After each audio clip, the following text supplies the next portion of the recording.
Bonjour et bienvenue sur cette courte vidéo consacrée à l'AI Director dans Prisonnier des songes. Je suis Quentin et je vais vous présenter le travail que j'ai accompli avec Thomas Fournier sur ce sujet. Si vous n'avez pas vu la capsule sur l'IA, je vous conseille de la regarder avant le visionnage de celle-ci. Dans Prisonnier des songes, un monstre poursuit le ou les joueurs afin de les empêcher d'arriver au bout du labyrinthe. Mais en réalité, il ne faut pas que le monstre soit trop puissant comparé aux joueurs, auquel cas le jeu serait bien trop difficile. Donc pas d'omniscience pour le monstre et pas d'agression perpétuelle sur le même joueur, l'empêchant totalement de jouer. C'est pour respecter ces contraintes que nous avons créé l'AI Director, une présence omnisciente qui permet de gérer le rythme du jeu. L'AI Director connaît en permanence l'état actuel du jeu, que ce soit l'état des joueurs, l'état du monstre et même l'état des énigmes disposées dans le labyrinthe.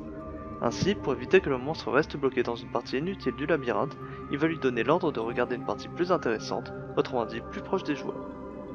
Vient ensuite le rôle le plus important de l'AI Director sur la gestion du rythme. Prisonnier des songes se joue jusqu'à 4 joueurs, le monstre doit donc attaquer chacun des joueurs pour que tous aient la chance d'être terrifiés au détour d'un chemin. Pour cela, nous nous sommes inspirés du système d'Alien Isolation en utilisant un système de menaces pour les joueurs. Ainsi, si un joueur est très proche du monstre, que ce soit pendant une fuite ou en étant caché, son niveau de menace augmente et l'AI Director considérera désormais ce joueur comme déjà terrifié et enverra le monstre sur un nouveau joueur. Une fois seule, la menace du joueur diminue à nouveau, jusqu'à redevenir une proie intéressante.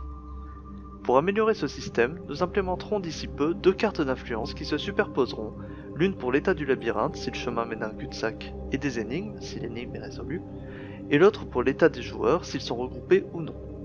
Pour plus de détails sur les cartes d'influence, vous pouvez regarder la vidéo de Thomas Besson sur le sujet dans le jeu Squad Leader Battle of Alara. Ainsi, le monstre de Prisonnier des songes doit davantage jouer avec les joueurs en les terrifiant plutôt que d'empêcher toute façon d'arriver au bout du labyrinthe. C'est la dernière vidéo de présentation de l'intelligence artificielle, j'espère qu'elles vous auront plu et je vous dis à jeudi.